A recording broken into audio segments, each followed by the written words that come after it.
Nombreux à être venus découvrir le mode de vie des nègres marrons, ces esclaves qui ont tenté de fuir leur maître en se réfugiant dans la forêt. Pour survivre, ces derniers devaient apprendre à se débrouiller et fabriquer leurs objets du quotidien, comme les flambeaux. C'est d'ailleurs cette tâche que les participants découvrent. Pour faire la génération future bénéficier de cette histoire de notre jolie culture en quelque sorte. Et pour moi, c'est tout à fait normal de la perpétuer et que ça puisse perdurer. Un verre d'eau de coco pour prendre des forces avant le départ. C'est l'heure maintenant de rejoindre le guide pour marcher sur les traces des nègres marrons à la lumière des flambeaux.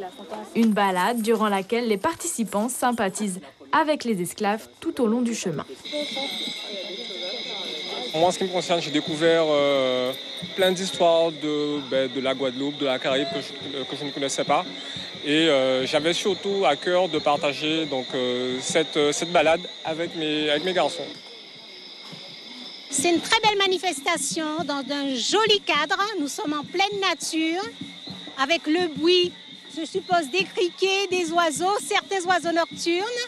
Et puis j'ai appris pas mal de choses que je ne connaissais pas sur la période esclavagiste et aussi sur les nègres marrons. À travers cette aventure nocturne, c'est un réel retour aux racines.